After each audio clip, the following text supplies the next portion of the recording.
नमस्कार दोस्तों, आपका स्वागत है सरकारी एकेडमी के ऑफिशियल यूट्यूब चैनल पर। जैसा कि आप सभी को पता है, इन्फोर्समेंट कांस्टेबल के प्रैक्टिस सेट कंटिन्यू यूट्यूब पर चल रहे हैं। प्लेलिस्ट भी बनी पड़ी है यूट्यूब चैनल पर, आप अगर आप जाके देखोगे। और प्रैक्टिस सेट रोज़ डेली आपको सुबह 7:30 बजे प्रैक्टिस सेट भी मिल जाता है। यानी हमने टाइमिंग फिक्स कर रखी है, 7:30 बजे जो प्रैक्टिस सेट है वो अपलोड हो जाता है, क्योंकि ये जो प्रैक्टिस सेट होता है ये रिकॉर्डेड फॉर्म में होता है। तो कोशिश करी जाती है कि कम समय में ज़्यादा मटेरियल आपके पास तक पहुंच जाए, ज़्यादा क्वेश्चन आपके पास तक पहुंच जाएं। टेलीग्राम चैनल का लिंक भी आपको डिस्क्रिप्शन में मिल जाएगा। हर तरीके की अपडेट आपको मिलती रहेगी। क्या यूपी ट्रिपल एससी से संबंधित कोई भी अपडेट है, अभी इन्फोर्समेंट कांस्टेबल के लिए हम डेडिकेट हैं पूरी तरीके से। मेंस की फ़ीस कब कटेगी, टेलीग्राम चैनल पर आपको बता दी जाएगी। सारा मटेरियल जो भी इम्पोर्टेंट होगा वो टेलीग्राम चैनल के माध्यम से आपको प्रोवाइड करा दिया जाएगा, या फिर यूट्यूब के माध्यम से आपको पढ़ा दिया जाएगा। हम शुरू करते हैं अब अपनी सीरीज को। क्वेश्चन नंबर 41 है हमारा, निम्नलिखित में से कौन एक गैर वाहन प्रदूषक है। तो गैर वाहन प्रदूषक कौन सा है इसमें? क्लोरोफ्लोरोकार्बन इसका राइट आंसर हो जाएगा। देखिए, क्लोरोफ्लोरोकार्बन, क्लोरोफ्लोरोकार्बन को बोलते हैं हम CFO, इसको क्लोरोफ्लोरोकार्बन कहते हैं। ये एक गैर वाहन प्रदूषक है, और वाहन प्रदूषक वे ईंधन हैं जो मोटर वाहनों से निकलते हैं और पर्यावरण को नुकसान पहुंचाते हैं या प्रदूषित करते हैं। क्लोरोफ्लोरोकार्बन और कार्बन, क्लोरीन और फ्लोरीन के परमाणुओं से युक्त नॉन टॉक्सिक गैर ज्वलनशील रसायन है। इसका उपयोग स्प्रे, फोम आदि के निर्माण में किया जाता है। तो गैर वाहक वाहन प्रदूषक के बारे में पूछा था, तो बता सकते हो क्लोरोफ्लोरोकार्बन है। तो ये क्वेश्चन अगर बन जाए तो आप कर जाओगे। नेक्स्ट क्वेश्चन की तरफ हम बढ़ते हैं।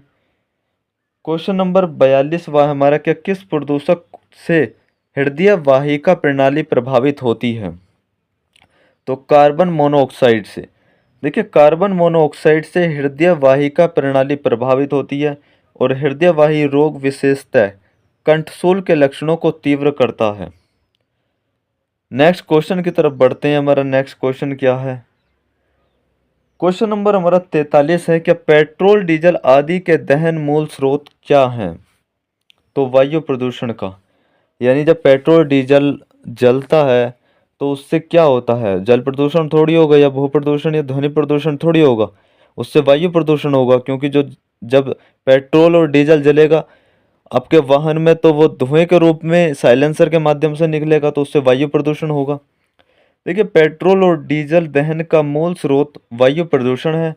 इसके दहन से कार्बन और नाइट्रोजन के ऑक्साइड वायु में व्याप्त हो जाती हैं।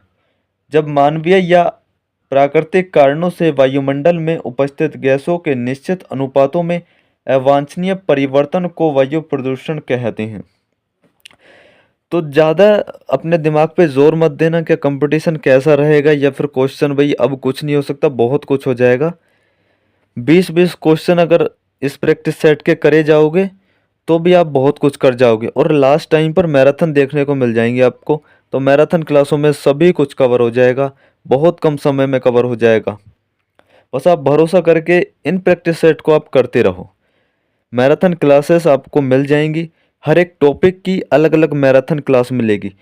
यानी कि 20-20 क्वेश्चन जैसे आपको देखने को मिलेंगे 4 पार्ट से, तो उनकी जो मैराथन क्लास है वो आपको देखने को मिल जाएगी। नेक्स्ट क्वेश्चन की तरफ हम बढ़ते हैं। क्वेश्चन नंबर हमारा 44वां है। देखिए, सामान्य स्थितियों में वातावरण में प्रदूषण उत्पन्न करने वाली गैस है, तो कार्बन मोनोऑक्साइड है। सामान्य स्थितियों में वातावरण में प्रदूषण उत्पन्न करने वाली गैस कार्बन मोनोऑक्साइड है।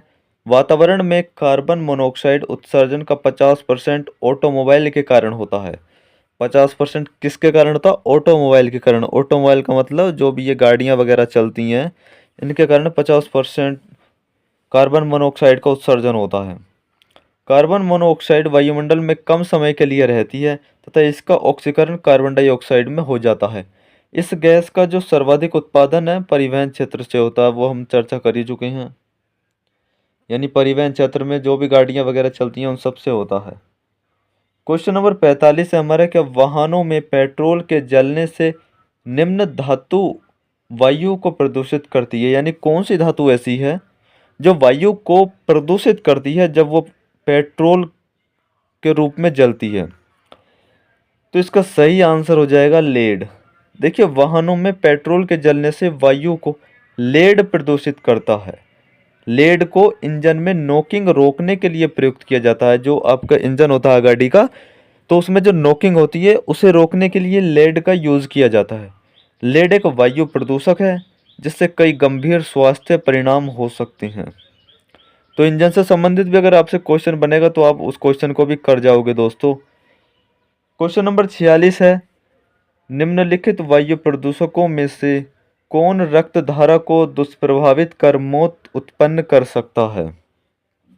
तो इसका सही आंसर हो जाएगा कार्बन मोनोऑक्साइड। यानी वायु प्रदूषकों में कौन रक्त धारा को दुष्प्रभावित कर मौत उत्पन्न कर सकता है, यानी इससे इंसान की मौत तक हो सकती है अगर ज़्यादा मात्रा में ये चीज़ फैल जाए तो, कार्बन मोनोऑक्साइड। और इसका एक्सप्लेनेशन अगर हम एक बार देख लेते हैं कि एक्सप्लेनेशन में क्या क्या दे रखा है। देखिए दोस्तों, कार्बन मोनोऑक्साइड रक्त धारा को दुष्प्रभावित कर मौत उत्पन्न कर सकता है, और कार्बन मोनोऑक्साइड CO एक मुख्य वायु प्रदूषक है, यानी ये भी एक वायु प्रदूषक है। यह गैस रक्त में उपस्थित हीमोग्लोबिन से जुड़कर कार्बोक्सी हीमोग्लोबिन बनाती है, जिसके कारण रक्त की ऑक्सीजन को वहन करने की क्षमता कम हो जाती है। नेक्स्ट क्वेश्चन की तरफ बढ़ते हैं। क्वेश्चन नंबर हमारा 47वां क्वेश्चन है, निम्न में से कौन वायु प्रदूषक सर्वाधिक हानिकारक है? अब सर्वाधिक हानिकारक कौन सा वायु प्रदूषक है? तो कार्बन मोनोऑक्साइड ही सबसे ज़्यादा प्रभावित होगा, सबसे ज़्यादा हानिकारक होगा, क्योंकि इससे इंसान की मौत तक हो सकती है। देखिए, कार्बन मोनोऑक्साइड वायु प्रदूषकों में सर्वाधिक हानिकारक है।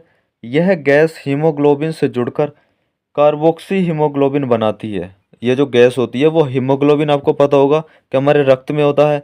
हीमोग्लोबिन से जुड़कर क्या बनाती है? कार्बोक्सी हीमोग्लोबिन बनाती है, जिसके परिणाम स्वरूप व्यक्ति की मृत्यु हो जाती है।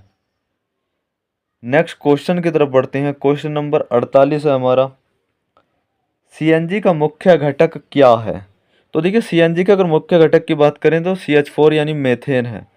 CNG का मुख्य घटक मेथेन है। ये मेथेन का फॉर्मूला है CH4 जो है। कंप्रेस्ड नेचुरल गैस यानी संपीड़ित प्राकृतिक गैस उच्च दाब पर भंडारित किया जाता है। यह कम प्रदूषणकारी ईंधन है। इसका उपयोग परिवहनों में किया जाता है, यानी जो इसका जो यूज़ है वो परिवहनों में किया जाता है। नेक्स्ट क्वेश्चन की तरफ बढ़ते हैं। हमारा नेक्स्ट क्वेश्चन क्या है? क्वेश्चन नंबर 49 है, निम्नलिखित में से कौन एक द्वितीयक प्रदूषक नहीं है? तो सल्फर डाइऑक्साइड इसका सही आंसर हो जाएगा। देखिए, ऐसे प्रदूषक जो प्राथमिक वायु प्रदूषकों तथा साधारण वातावरणीय पदार्थों की क्रिया के फलस्वरूप उत्पन्न होते हैं, द्वितीयक वायु प्रदूषक कहलाते हैं। सल्फर डाइऑक्साइड एक द्वितीयक प्रदूषक नहीं है, बाकी जो है ओजोन, स्मोक, PAL, ये सभी द्वितीयक प्रदूषक हैं। नेक्स्ट क्वेश्चन हमारा क्वेश्चन नंबर 50 है, वर्ष 2022 में दुनिया में प्रदूषित देशों में भारत का कौन सा स्थान है? तो 8वां स्थान है। यानी जो अगर प्रदूषण के मामले में देखा जाए तो 8वें नंबर पर भारत है। तो स्विस संस्था है IQ एयर जो ये चीज़ बताती है। वर्ल्ड एयर क्वालिटी रिपोर्ट के अनुसार वर्ष 2022 में भारत दुनिया का 8वां सबसे प्रदूषित शहर है। वर्ष 2021 में भारत 5वें स्थान पर रहा था। देखिए, ये जो चीज़ है ये करंट के हिसाब से आपको याद करनी पड़ेगी। जो करंट अफेयर में जो चीज़ें होती हैं वो आपको पता होगा, अपडेट होती रहती है।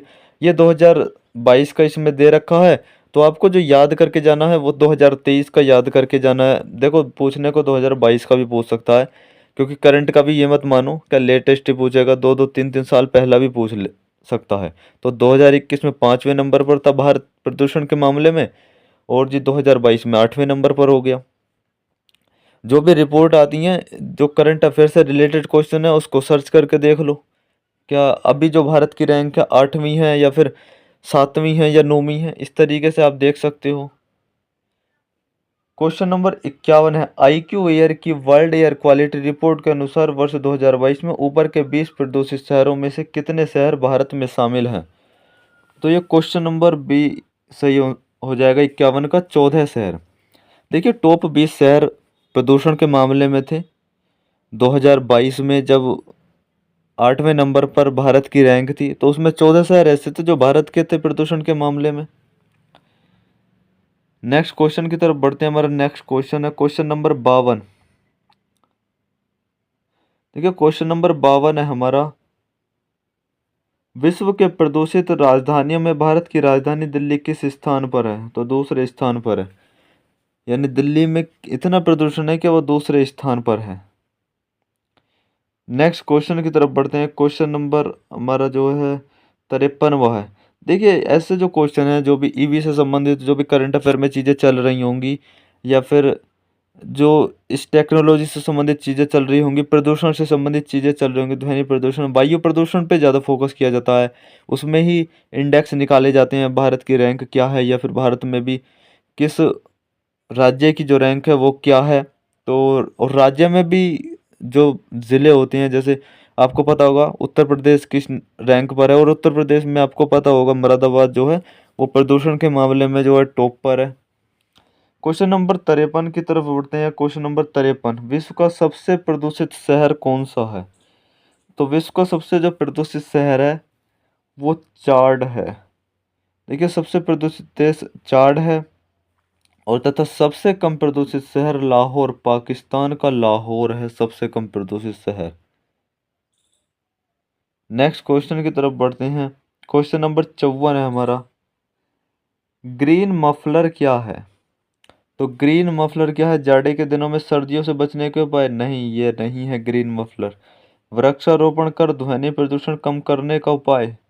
तो ध्वनि प्रदूषण कम होता वृक्षारोपण से, सही है।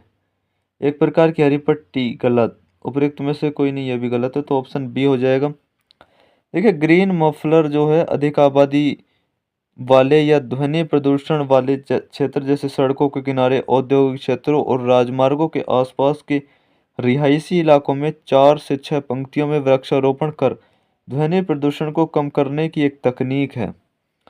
इसके अतिरिक्त ग्रीन मफलर आंतरिक दहन इंजन के निकास द्वारा उत्सर्जित ध्वनि की मात्रा को कम करने के लिए प्रयुक्त एक उपकरण भी है। यानी आपने देखा होगा शहरों में ज़्यादा से ज़्यादा वृक्ष लगाने की कोशिश की जाती है, कि सड़कों के दोनों तरफ लगाने की कोशिश की जाती है। और जैसे दिल्ली जैसे शहर हैं तो सड़कों के बीच में एक गैप बनाया जाता है जहाँ पर वृक्ष लगाए जाते हैं। और गर्मियों में तो अगर आप देखोगे तो उनकी बहुत सेवा पानी की जाती है, पानी दिया जाता है, खाद पानी खूब दिया जाता है, ताकि वो सूख ना जाएं ध्वनि प्रदूषण की वजह से। सॉरी, ध्वनि नहीं, वायु प्रदूषण की वजह से। क्योंकि जितनी मात्रा में वायु प्रदूषण फैलता है, डीजल इंजन से चलने वाले वाहन इतना धुआं छोड़ते हैं, तो कहाँ तक वो ऑब्जर्व करेंगे उस चीज़ को? उसे ऑब्जर्व करने के लिए ही इतना ज़्यादा सरकार ध्यान देती है, पेड़ पौधे लगाती है, उनकी देखभाल करती है। वृक्ष बड़े हो जाते हैं उसके बाद भी देखभाल करनी पड़ती है, वरना वायु प्रदूषण ऐसी चीज़ है क्या पेड़ पौधों को भी नष्ट कर देती है। अगर उनकी मात्रा कम हो जाए तो कम होने पर ख़त्म कर देती है। इस वजह से ज़्यादा से ज़्यादा पेड़ पौधे लगाए जाते हैं, ताकि ध्वनि प्रदूषण, वायु प्रदूषण कंट्रोल में रहे। नेक्स्ट क्वेश्चन की तरफ बढ़ते हैं। क्वेश्चन नंबर 55 है हमारा, पार्टिकुलेट मैटर यानी पीएम क्या है? तो इसका सही आंसर, ये अल्ट्राफाइल कण होते हैं, सही है। ये हवा में निलंबित मही सांस लेने वाले कण होते हैं, राइट। यानी ऑप्शन नंबर सी हो जाएगा, ए और बी दोनों सही हैं। देखिए पीएम पार्टिकुलेट मैटर या पार्टिकुलेट तरल और ठोस कणों का मिश्रण है। हवा में निलंबित महीन कण होते हैं जो श्वास नली के माध्यम से हमारे शरीर में प्रवेश कर जाते हैं। पीएम वायु प्रदूषण में शामिल वायु प्रदूषकों में से एक हैं। नेक्स्ट क्वेश्चन की तरफ बढ़ते हैं। क्वेश्चन नंबर 56 है हमारा, पार्टिकुलेट मैटर पीएम कितने प्रकार के होते हैं? तो देखिए ये पीएम बार बार चीज़ आ रही है, तो पीएम की फुल फॉर्म याद कर लेनी है। प्राइम मिनिस्टर मत मान लेना, आपको वहाँ पर मिल जाएगा पीएम की फुल फॉर्म। प्राइम मिनिस्टर भी है क्या?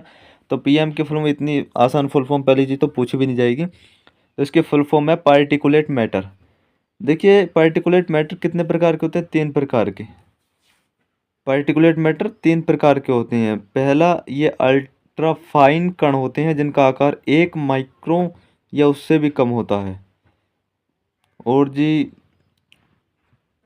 पार्टिकुलेट मैटर 2.5, ये 2.5 माइक्रोन या उससे कम के आकार वाले सूक्ष्म सांस लेने वाले कण होते हैं। और पार्टिकुलेट मैटर 10 माइक्रोन या उससे कम आकार वाले इनहेबल कण होते हैं। नेक्स्ट क्वेश्चन की तरफ बढ़ते हैं। क्वेश्चन नंबर 57 है हमारा।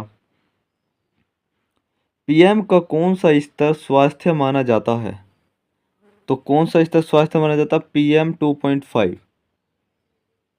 देखिए, पीएम 2.5 स्तर तक के स्वस्थ माना जाता है। अधिकांश अध्ययनों से पता चलता है कि 12 माइक्रो मिलीमीटर या उससे नीचे के स्तर को स्वस्थ माना जाता है, यानी उससे नीचे जो होगा उससे स्वस्थ माना जाएगा। नेक्स्ट क्वेश्चन की तरफ बढ़ते हैं। क्वेश्चन नंबर हमारा 58 है। सही सुमेलित करें। कण दे रखे हैं एक तरफ, दूसरी तरफ प्रभाव दे रखा। तो पीएम 0 से 50 और पीएम 201 से 300, पीएम 51 से 100, पीएमएल 301 से 400।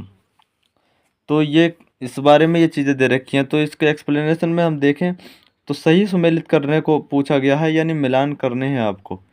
तो मिलान किस तरीके से होंगे? तो दोस्तों ये आप देख सकते हो यहाँ पर मिलान करने वाली बात है। तो पीएम 0 से 50 जो है ये अच्छा होता है। पीएम 201 से 300 ये बीमार होता है। पीएम 51 से 100 ये उदारवादी होता है। और 301 से 400 जो है ये गंभीर होता है। यानी जैसे जैसे इनका नंबर बढ़ता रहेगा उसी तरीके से जो है अच्छे से बीमार, उदारवादी और बीमार गंभीरता की तरफ बढ़ता रहेगा, यानी अच्छे से गंभीरता की तरफ बढ़ता रहेगा। क्वेश्चन नंबर 59 है हमारा। वाहनों के निकास से वाहन प्रदूषण को नियंत्रित करने के लिए निम्नलिखित फिट किया जाता है। तो उत्प्रेरक परिवर्तक। देखिए, वाहनों के निकास से बाह्य प्रदूषण को नियंत्रित करने के लिए उत्प्रेरक परिवर्तक फिट किया जाता है। उत्प्रेरक परिवर्तक एक वाहन प्रदूषण नियंत्रण उपकरण है जो वाहनों में उपयोग किया जाता है और जो उत्प्रेरक द्वारा फिल्टरिंग या अवशोषण करके एक रासायनिक अभिक्रिया से इंजन निकास में मौजूद जहरीली गैस प्रदूषक को कम जहरीले प्रदूषकों में परिवर्तित करता है। दोस्तों, अगर क्लास आपको थोड़ी बोरिंग लग रही हो तो क्लास को दोबारा देखने की कोशिश करें या चीज़ों को हाथों हाथ लिखते चलें, क्योंकि ये क्वेश्चन आपको बोरिंग लगेंगे। आपने पढ़ नहीं रखे होंगे तो इस वजह से आपको जो ये क्वेश्चन थोड़े टफ लग रहे होंगे और इन्हें एक्सप्लेन कर नहीं सकते ज़्यादा, क्योंकि क्वेश्चन भी कराने ज़रूरी हैं। अब इतना समय भी नहीं है कि एक क्वेश्चन के बारे में 4-4 5-5 मिनट खर्च किए जाएं और इतना आपको फ़ायदा भी नहीं रहेगा कि उन क्वेश्चनों को आप इस तरीके से अगर ज़्यादा एक्सप्लेनेशन में देखोगे, क्योंकि क्वेश्चन अगर आप 2-3 बार क्लास देखोगे तो ऑटोमेटिक क्वेश्चन को वहाँ पकड़ जाओगे, खुद ब खुद कर दोगे क्वेश्चन को। तो क्लास को 2-3 बार देख लो अगर आप नहीं लिख सकते तो, और लिख लोगे, लिख के रिवाइज कर लोगे 2 बार तो भी आप क्वेश्चन कर जाओगे। तो इतना कुछ है नहीं वैसे, अगर आप क्वेश्चन को अच्छे से मन से पढ़ोगे तो। क्वेश्चन नंबर 60 है। वायु प्रदूषण का कारण नहीं है। कूड़ा कचरा जलाना। तो भाई वायु प्रदूषण इससे तो होता ही है। अगर कूड़ा कचरा जलाओगे, पटाखे जलाओगे, वायु प्रदूषण होगा। हानिकारक गैसों और धुएं छोड़ने वाले उद्योग, वायु प्रदूषण ही होगा इससे। विद्युत वाहन, भाई विद्युत वाहन से क्यों होगा वायु प्रदूषण? अगर वायु प्रदूषण विद्युत वाहन से होगा तो फिर क्यों सरकार जो फेम योजना आई है उस पर 10-10 हज़ार करोड़ रुपए का बजट उसके लिए अलग से बनाया जा रहा, क्यों बनाएगी सरकार? तो वायु प्रदूषण का कारण विद्युत वाहन नहीं है, ऑप्शन नंबर डी हो जाएगा। देखिए, वायु प्रदूषण का कारण विद्युत वाहन नहीं है। कूड़ा कचरा जलाना, पटाखे जलाना और उद्योगों से निकलने वाली हानिकारक गैसें और धुआं सभी वायु प्रदूषण के कारक हैं। दोस्तों, क्वेश्चन आज हमारे हो चुके हैं। आज का जो सेट है वो कंप्लीट हो चुका है। क्लास आपको कैसी लगती है कमेंट करके ज़रूर बता दिया करें। कमेंट में आप लिखा करें अगर क्लास में कुछ कमी लगती है तो भी लिखा करें। क्लास अच्छी लगती है तो भी आप अप्रिशिएट किया करें क्लास को। और टेलीग्राम चैनल का जो लिंक है वो डिस्क्रिप्शन में आपको मिल जाएगा, वहाँ से आप ज्वाइन कर सकते हो। कुछ भी ऐसा एक्स्ट्रा मटेरियल होगा तो वो आपको वहाँ पर मिल जाएगा। एग्ज़ाम से पहले अगर कुछ ऐसा मटेरियल मिलता है तो वो आपको टेलीग्राम चैनल के माध्यम से मिल जाएगा। और क्लास में उम्मीद तो यही है कि आपको क्लास अच्छी लग रही होगी। कंटेंट बहुत बेहतर कंटेंट है, क्योंकि अब वो चीज़ें को पढ़ाने से कोई फ़ायदा नहीं है कि किताब की तरह पढ़ाना शुरू कर दो। अब तो प्रैक्टिस सेट अगर करोगे तो वो ही बेनिफिट रहने वाला है, क्योंकि क्वेश्चन आपको प्रैक्टिस सेट से ही देखने को मिलेंगे। और मैं दावे से कहता हूँ कि मेरा जो टारगेट है ना इन्फोर्समेंट कांस्टेबल को लेकर कर, वो मेरा टारगेट ये है कि नंबर ऑफ क्वेश्चन मैक्सिमम हमारे प्रैक्टिस सेट से ही छपने चाहिए। जब आपका एग्ज़ाम हो जाएगा उसके बाद में एक क्लास बनाई जाएगी और आपको बताया जाएगा कि कौन कौन से क्वेश्चन इन प्रैक्टिस सेट से छपने को मिले। तो आप उम्मीद रखें, भरोसा अपने आप पे रखें और उम्मीद भी अपने आप पे रखें। कंटेंट जितना हो सकता है उतना कंटेंट बेहतर आपको प्रोवाइड कराया जाएगा। और मैं ये मानता हूँ ये जो कंटेंट आपको मिल रहा है ये बहुत अच्छा कंटेंट है।